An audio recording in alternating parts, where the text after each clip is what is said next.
Hi everyone, welcome. So today I'm talking about charting, the fertility awareness method, also called the symptothermal method. And if you are wherever you are on your fertility journey or you are thinking about starting, then this video is for you. So first, let's talk about why you should start charting. So it gives you the best idea of when your fertile window is, so when it's open and when it's already closed. And actually many women I work with miss this fertile window because they simply think they ovulate on a different day than they actually do. So if you've been using the ovulation kits, the ovulation tests, they can give a false negative, false positive result.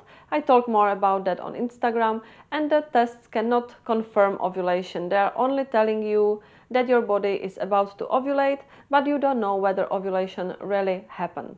So actually a lot of women who I work with have quite a different idea of when exactly they ovulate. And with this method, we always pinpoint ovulation and we know when the woman is fertile.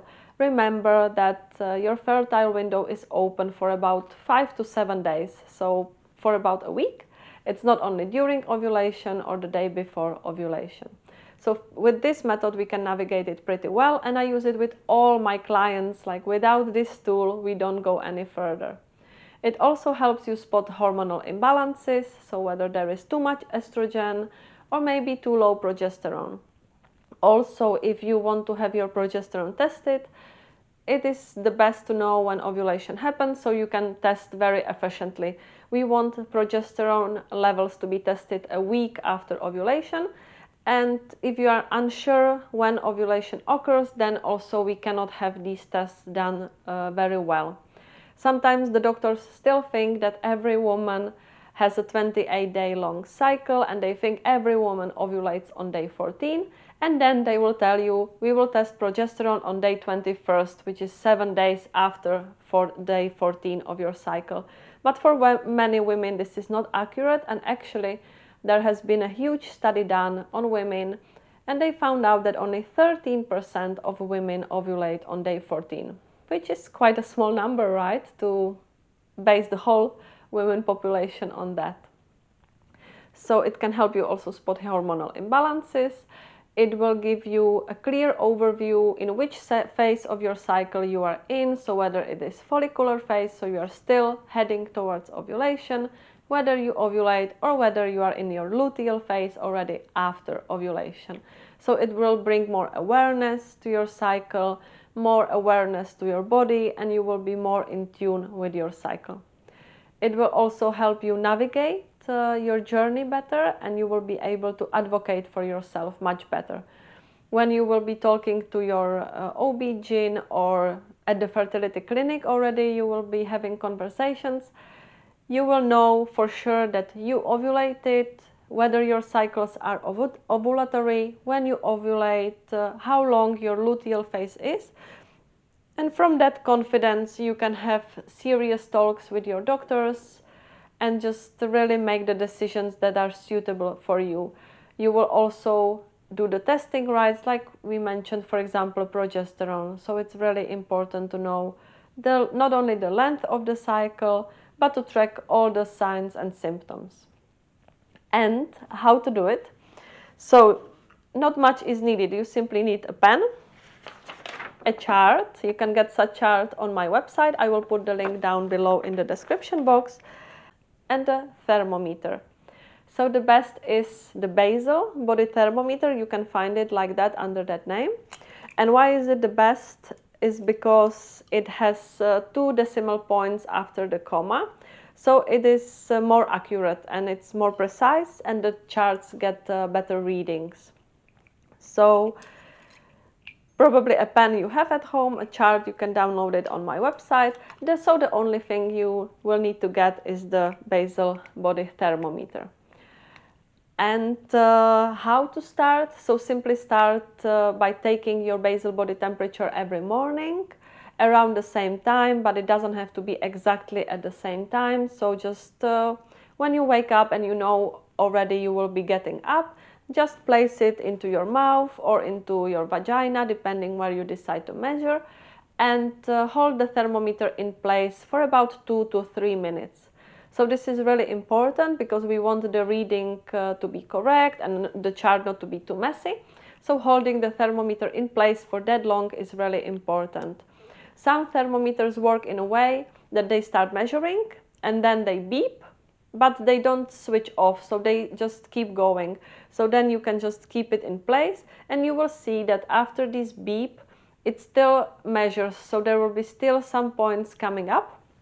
And that's why it just takes longer. It needs to adjust. It was at the room temperature. It needs to adjust to your body.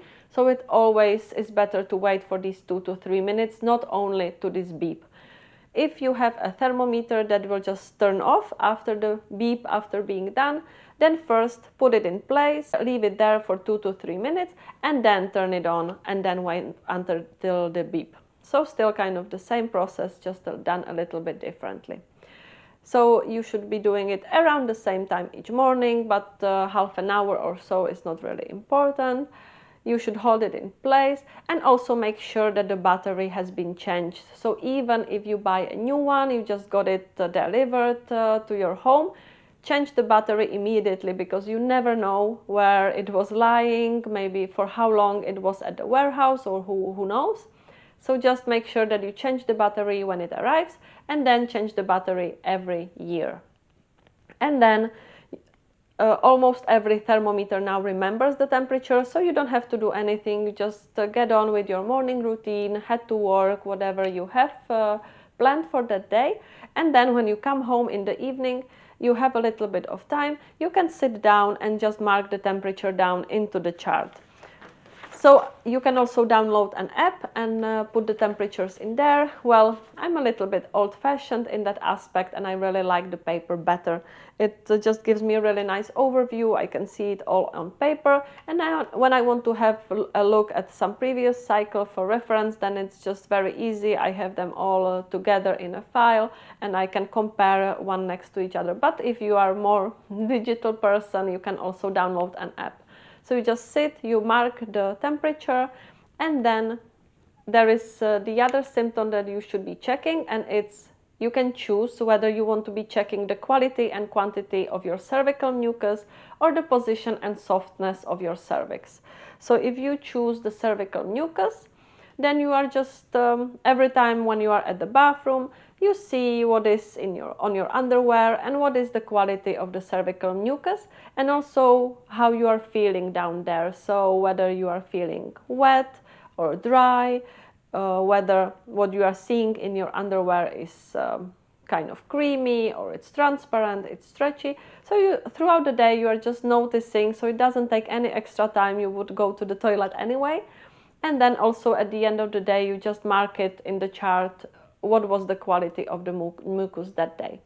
Or you can choose to check the position of your cervix. So you check whether it's low or up, and you also check the softness. So sometimes it can be as hard as the tip of the nose or as soft as the lips. The temperature is a must, and the symptom, you choose either one of them. So maybe it sounds like a lot of work, but it takes really a few minutes a day, and the benefits it gives you are just priceless. So if you are thinking about starting charting, but you are unsure whether you want to do it yourself or you would like some help, then I offer consultations. I also offer help via emails. I will put a link down below to my website, so you can choose the collaboration that works the best for you. Or maybe you are already charting, you already have your first chart or second, or you've been charting for a while, but you would like me to have a look at your charts and tell you what I see in the charts and what might want and need some improvements, and then you can contact me as well. So I will put all the links down below. I talk about this method also a lot on my Instagram account, so if you are not following me on Instagram yet, just do so. So I hope this video was helpful, and do subscribe to my channel if you want to see more videos like that. Thank you for joining me. Bye!